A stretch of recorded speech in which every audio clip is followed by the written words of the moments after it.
create an organization, global, to create bridges for young people that I didn't have to work on. Believing in humanity, but with action, and saying we must hold ourselves accountable and we must do better. We must do better. Comment regarde-t-on le monde aujourd'hui et qu'est-ce qu'on veut qu'il devienne? Comment est-ce qu'on l'imagine?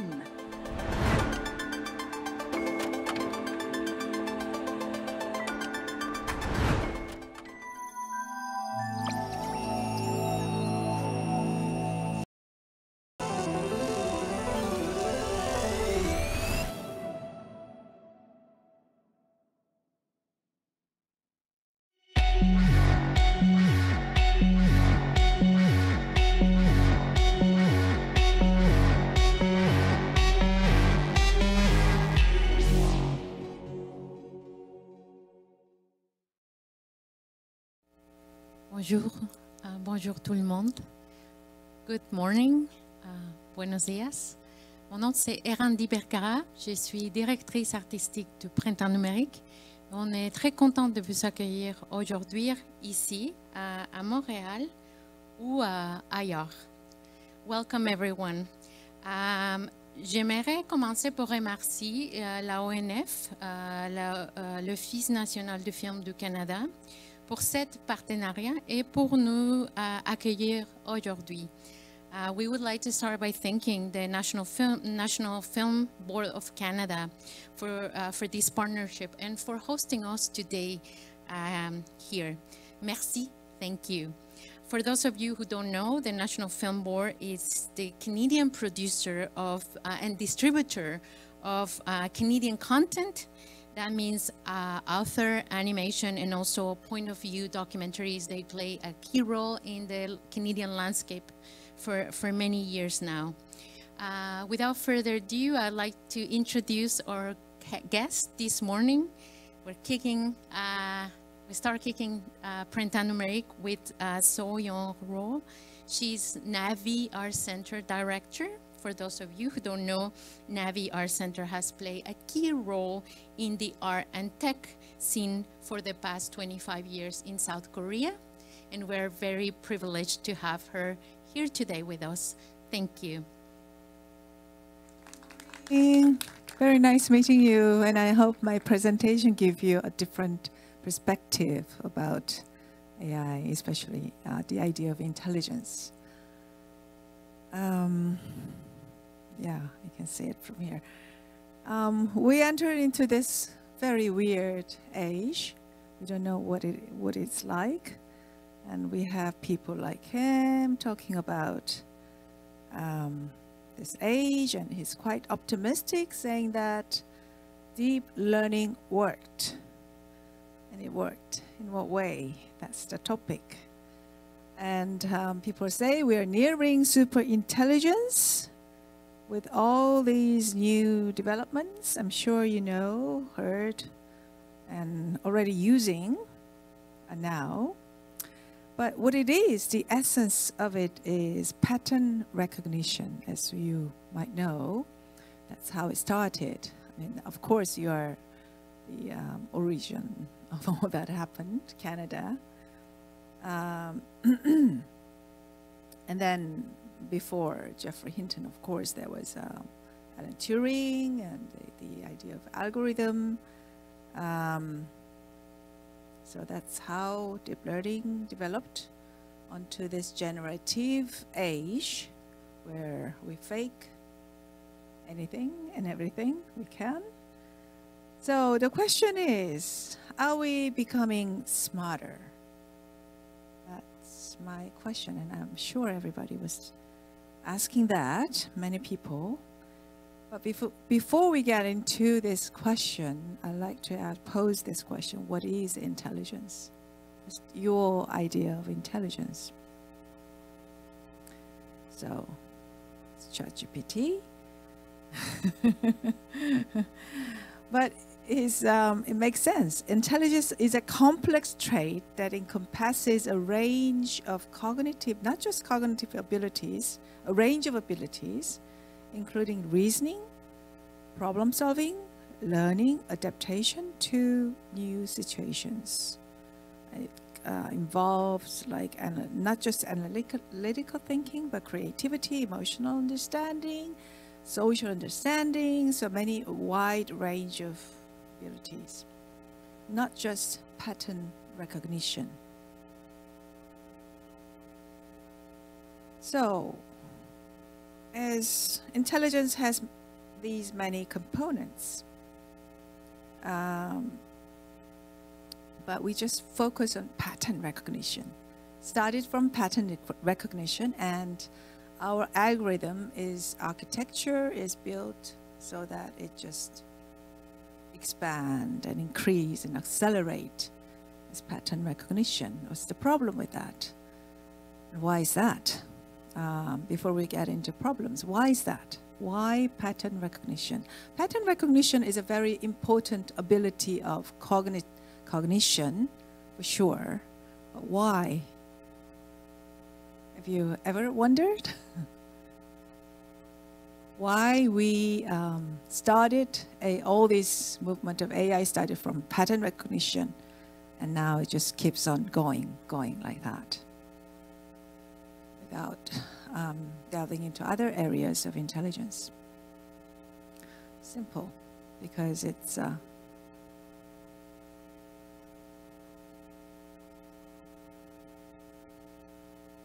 no, well, not exactly. There was a competing before this deep learning blossomed. There was symbolic AI, represented by Marvin Minsky and other camp, but that kind of died down.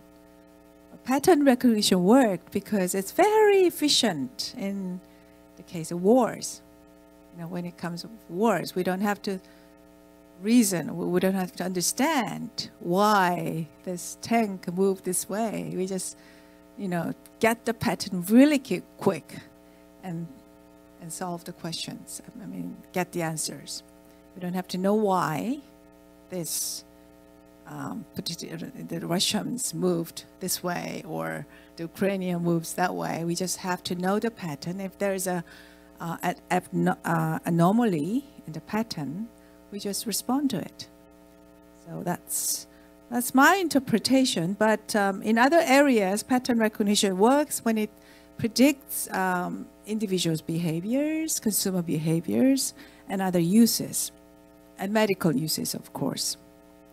So this particular slide I made when I first made an exhibition that was almost 10 years ago, when deep learning just came out and artists can use APIs developed by big companies, platform companies like Google and Facebook. And those are the results of our experiments with these newly emerging technologies back in 2015, 16. We learned that this is technology. It's something that you don't need theory. You don't need why. You don't need reasoning. Also, we learned that it's like energy monster. It took so much energy, so that in our first exhibition, many of our exhibits went down because of it. Took a lot of power. And there was a lot of fear about replacing. We are becoming redundant, irrelevant. And what it means to we rely on our daily exhibition, daily decisions on these machines. Of course, we all know there's all these other problems. Now, many people talk about it. And there's even some, was it this past summer that these big companies and big figures came out with a letter that we slow down development of AI? Was it this summer? And what happened?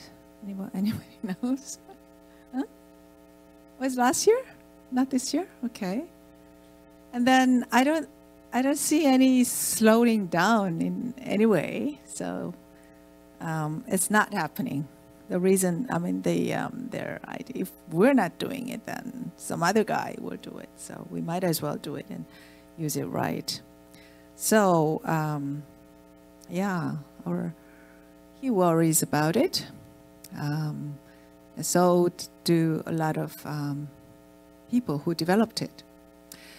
To me, the most scary part is that we no longer think. I'm sure if you interact with people, 20s or, you know, early 30s or even younger, realize that they don't really think like we do. And they have so much difficulty in reading big, long texts. So, yeah, it's really hard to make them read books. And now they don't, you know, the average ChatGPT or GPT-4 already exceeds the average college student's cognitive abilities, that it makes sense to read or learn anything. So new papers worry about it. The issue of education, you know, what to do, what should we do with these the whole younger generation? What should we teach? If we've been focusing on cognitive abilities, but then, yeah. And then recent, yeah, this book is also famous. We go from short reels, we call it, from short to short. That's from dopamine stimulus to another. While doing that, I came across this interesting brain science that David Strayer, he's on TED Talk. You can find out. He found out very interesting result. Multitasking. That's overusing is from multitasking. Multitasking reduces the cognitive abilities more than 25%. So you're actually becoming more not very smart by doing multitasking, and you're constantly distracted. And he's a neuroscientist, so there's a study. There's a particular ERN. I don't know if I have it here. That measures your cognitive abilities. It basically measures your ability to focus. Actually, it's the ability to correct mistakes if you are mistaking, errors. And then this interesting study of his said if you walk sort of in the city, if you walk in the city walk and nature walk, he said the same group of 46 people first to walk in the city and then to the park, and then he found out the ERN, their ability, cognitive ability increased when they did the nature walk. Encouraged by it, so that's the measure, error-related negativity. So blue is post-walk nature, that's left is urban, the right is nature-related. So he did another experiment that put the same kind of people, in a wild area that's not even a park. And then he learned that ERN, that's the more negative the better, the smarter you are, has a lower ERN. But another thing is that measure, that figure stayed longer, much longer. So if you stay in the wilderness, in nature, then you get smarter. That's it. Yeah, you are in enormous advantage. You're Canadians. Yeah, so it was a very amazing result. The more city people becoming dumber and dumber, and the nature. So see how they grow up. So at this point, I want to rethink intelligence, the idea of intelligence. And I want to introduce this contrasting landscape. On the left is a traditional East Asian landscape. And on the right is, you know, you might have come across many times, it's a typical Renaissance painting. Well, see the difference? This is how we observe, how we regard the world, actually. Landscaping, painting is how we see the world. And on the left, it's more like a drone shot, right? It's all over. But on the right, you can see where the painter was. You know, this perspective is the term that the all these Renaissance painting has invented. So it has a clear point of where you are and the world, the other. Whereas in the Eastern landscape, Eastern world, you don't know where the painter was, right? It's all over. As it is, the way we perceive the mountain, this is also the nature, is quite different. It's not important it's not as important how the trees and the rocks and the water exactly look like.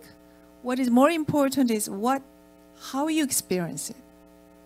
Your subjective feeling and your subjective perception is much more important. And also you can see you and the other. There's no like the other. You are more of a part of the whole mountains. So the world and you are not exactly that separate. I mean, this is a very, how do you say it? Kind of, it could look like a banal overgeneralization, but in a way, I think it has a point. That's why I am West meaning after Renaissance, modernization. I'm sure you had subjective views and experiential all that, but after Renaissance, more onto cognitive intelligence, and more East is more experiential and practice. And I say image and alphabet. This is how we communicate. I think this plays a big role, the difference in text. If you look at East Asian calligraphy, like a letter, it's basically an image. It's analogous to the world that it depicts. Whereas alphabet has no analogy. Its alphabet text has no relation to what it depicts. So basically in the East, people communicate with images, with pictures. So I don't know if you ever had a chance to read Eastern text. It's a how do you say it? It's an aggregation or accumulation of images, like, you know, tapestry or, you know, a collection of images. So text is a collection of images, basically. So I stress that because it has a big sort of how do you say it, connotation for the digital age. Digital age, we communicate more with images, not text. Everything is relational, whereas individual. and then enter quantum world, which is almost 100 years ago. And all these characteristics of quantumness, quantum mechanics, complementarity, ambiguity, fluidity. I won't go into that because I'm not an expert in quantum, but all these, what it says about quantum world is more similar to the East than the West. So we were already living for thousands of years in the quantum world. Everything is kind of fluid, you know, the same text. When you look at the East Asian text, can have very many different interpretations depending on who you are reading it. Isn't that crazy? I used to couldn't stand it, and a lot of people still, but there we go. That's where we live in this digital age. You know, nothing is certain and fixed and concrete. Everything is fluid and uncertain and ambiguous, and you know, yin and yang, complementarity. There's nothing like, okay, X, O, and true or false. True and false. No, nothing like that. It could be true and false. That's what it says. Oh, so these are the letters that I was talking about. Looks like, what does it look like? It's so all these letters are images that the meaning of it comes from what it represents. For instance, the second letter, thing, but it's not just thing. It means things, physical things, and also events, both. So basically, this is how East Asians learned things, the world, meaning to investigate, or the first word is investigate, or to interrogate, to approach the things or events, whatever, or ideas even, until you get the knowledge.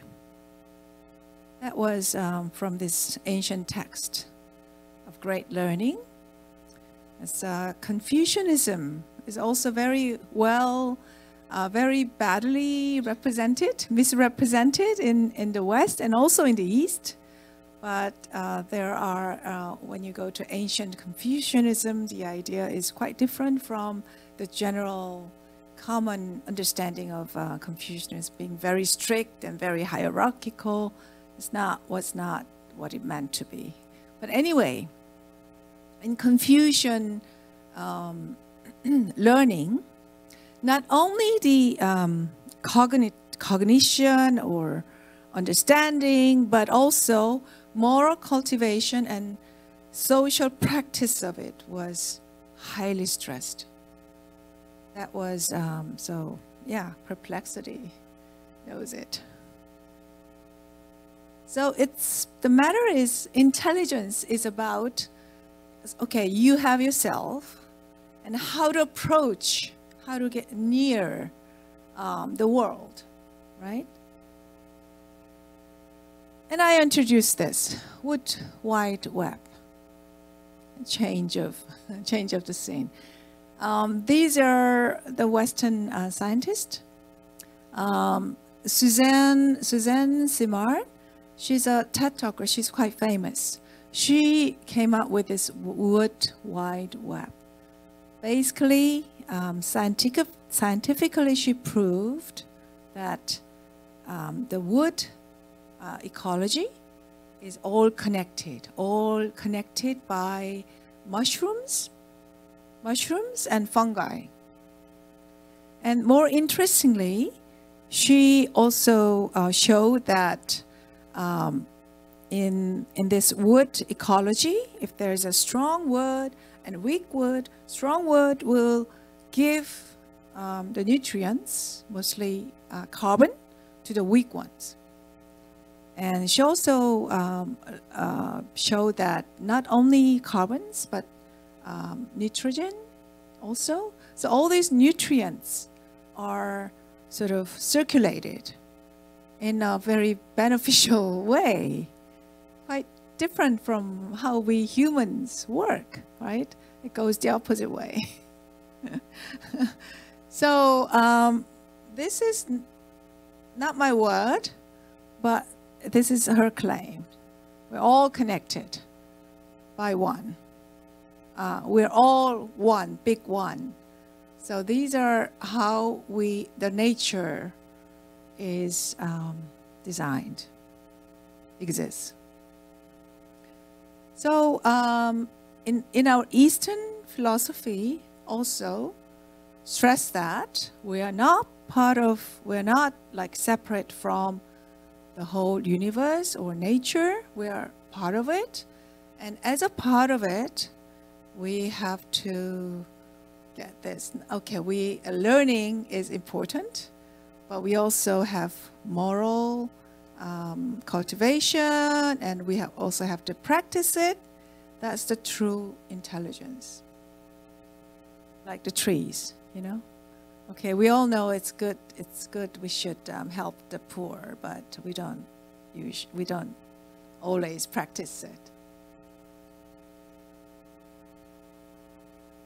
We have a lot of problems these days. We have wars. Who would have guessed in 21st century we have wars and that persists, and more. We have wars, we have animosity, we have a lot of unreasonable, things happening all over the world. And the climate change as well. Why? Because we're not smart enough? We're not intelligent enough? No, I don't think so. We lack two things in moral cultivation, values, and practice it. We don't, because in this way we achieve the true intelligence. It's more like enlightenment. So that's why we should look back to the history, where almost 3,000 years ago, Confucius, all these sages already know that. You know, you have to know first, but also you have to practice. You have to have values. And in AI, the problem, very significant, hard problem in designing AI is a value, so-called value alignment, right?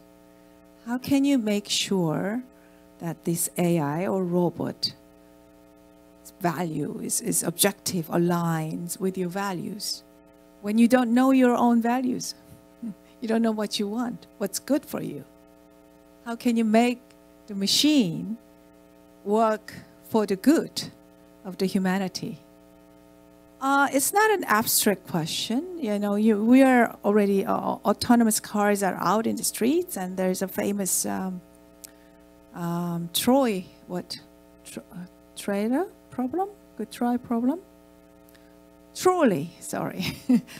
problem.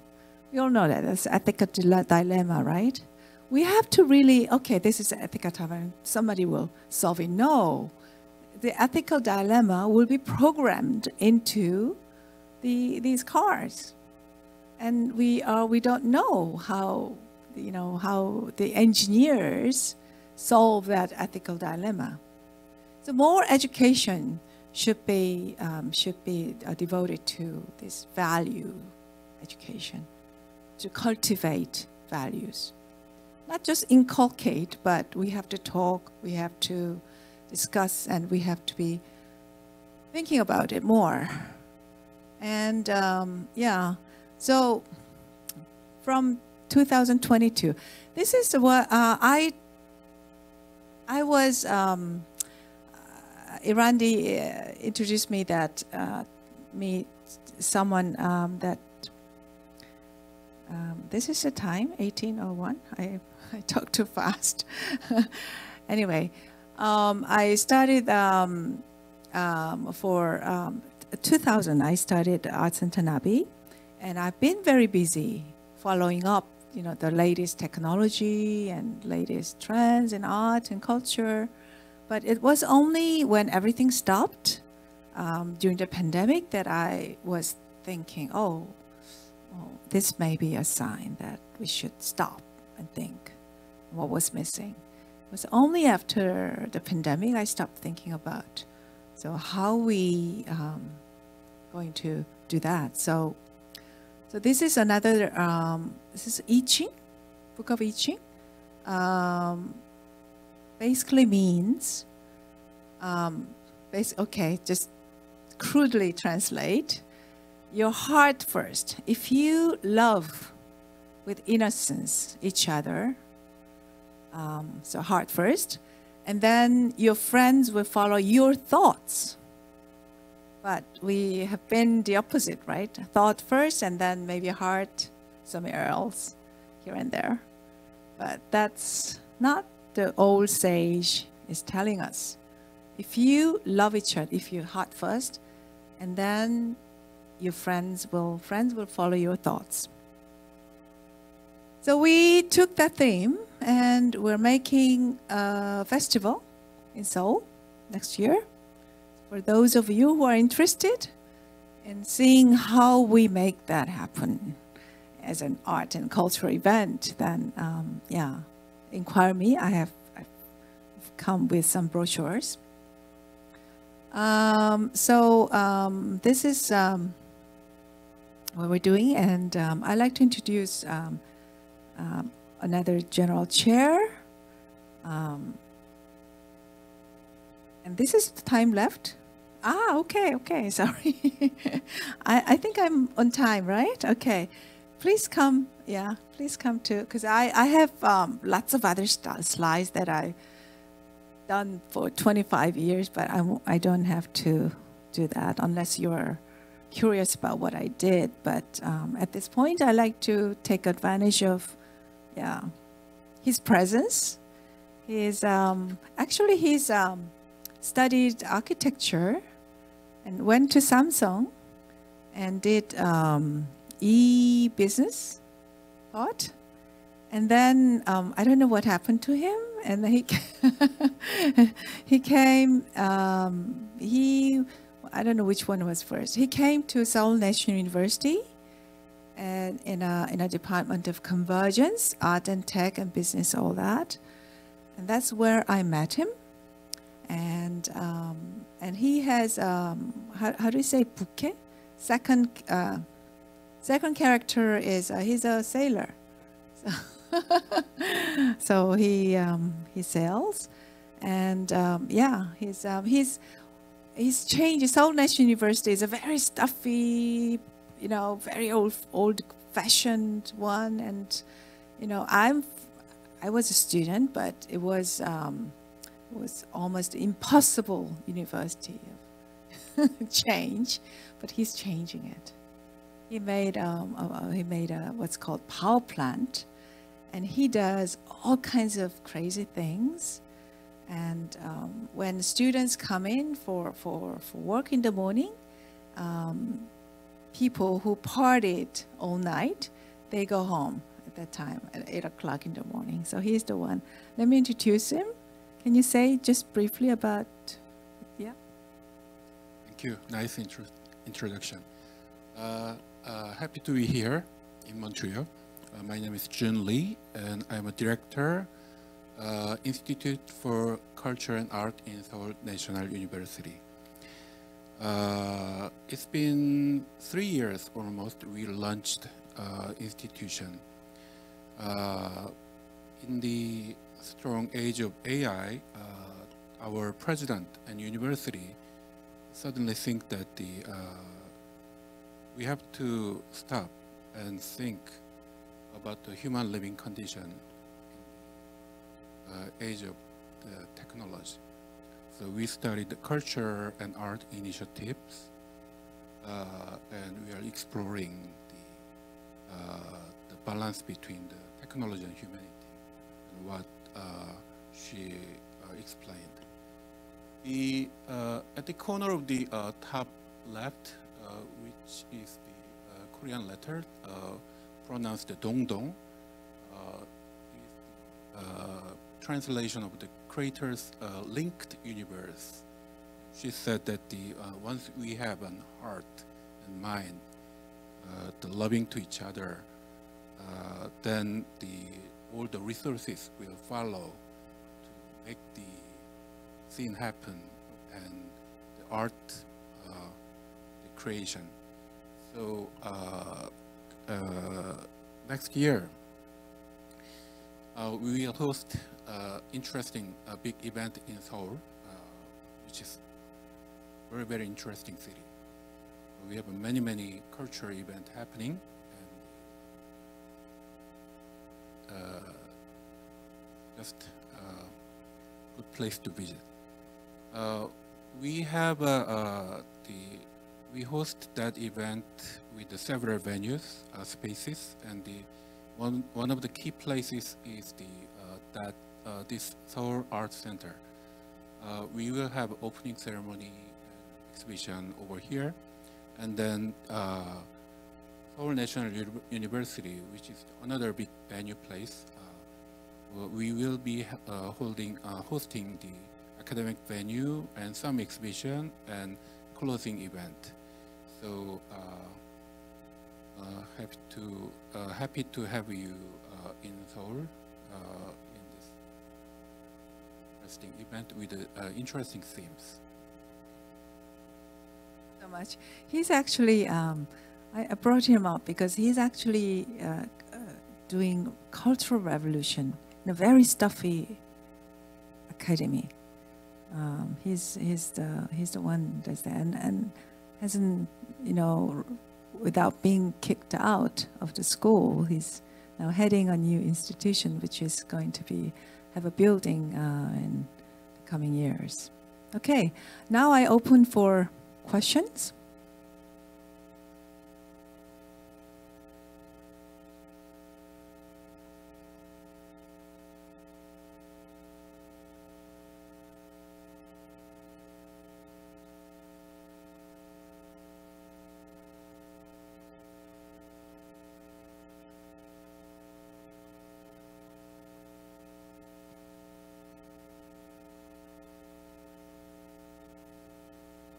Test.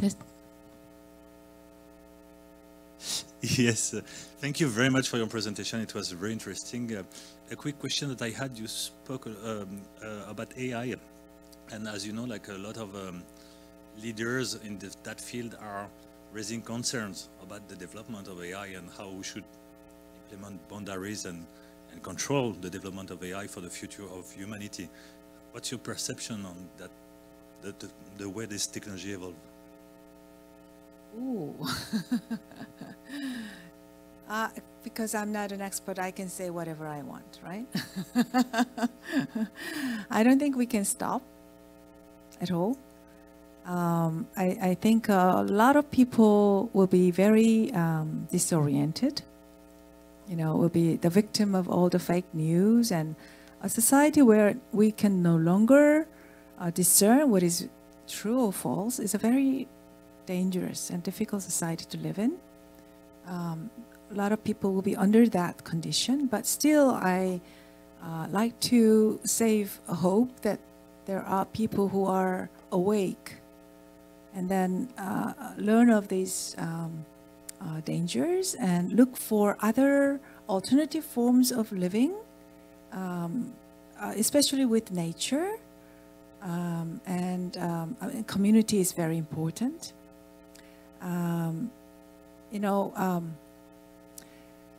Another one, you asked me what's my next move, and I've been running art center, but I've always been interested in innovation, creating new things of value.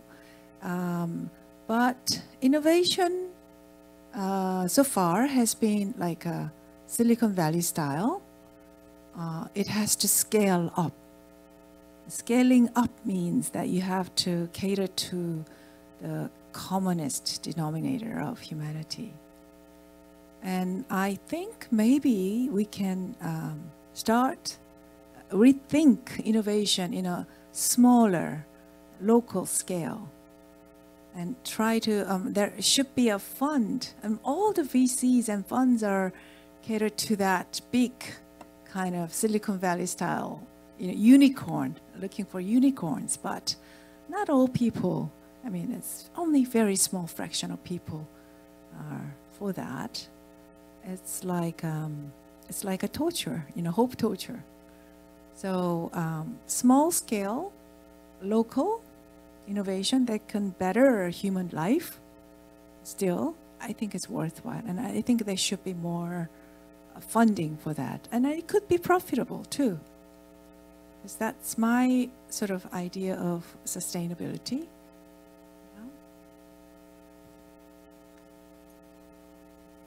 I have a question. You come up with a holistic definition of true intelligence by intelligence intake and practices. What will be your holistic definition of true artificial intelligence? True artificial intelligence. Well, artificial intelligence can be intelligent, holistic, as far as we can be holistic. Because basically it takes after us. So I think it has to start from each one of us. So when we become more holistic, when we have more holistic values and choices, make choices according to that, then artificial intelligence, which mimics us in a faster and grand scale, will follow us. It's a very slow process. It's a long way, but that's the only way I see that could happen. We have time for one more question.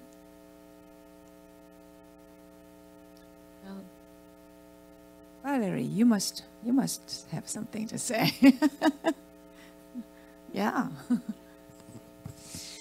But maybe my question would be to have your appreciation about quantum science and technology. So we've seen a lot of art inspired or, I don't know, generated by AI. Do you believe that quantum could make a kind of similar, could have a similar approach, or could generate something interesting? I don't know. What's your take on that? In art, or? Yeah, AI and art, then looking further and what quantum could bring to art. The idea of quantum as a science discipline has already influenced art long time. Like, for instance, John Cage and other artists have already been, like Picasso may have been, because they live in the contemporary era, and he was in communication with Heisenberg and all the other scientists. So he's many ways of, he's disfigured. It's already manifest quantum ideas, but in terms of the technology, I can't say I'm in a good position to tell you, because I have never really experienced that quantum technology. I've only, heard, saw it in YouTube. But all the technologies that I mentioned, from up to AI, is something that I have used personally. So I can say something. That's what media artists, like, I'm not an artist, but I work with media artists, are useful, because we use that technology, but we don't use it for the purpose of making money, but either to, 경물치지, which is to interrogate, to investigate, to get near the technology. So I can say a few things about other technologies. Sorry, Valerie, to No disappoint problem, you. but it's okay. It's a challenge. We'll make you discover more about quantum technologies in science, maybe. We can work on that. Yeah. But still, I think it's kind of still incomplete. It is A lot of, incomplete. yeah, a lot of losses and data stuff.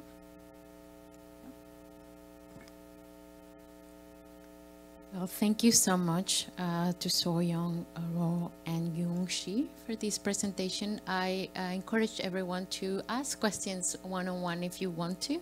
And thank you so much for your presence. Thank you again. Thank you so much for listening to my very weird story. Thank you so much.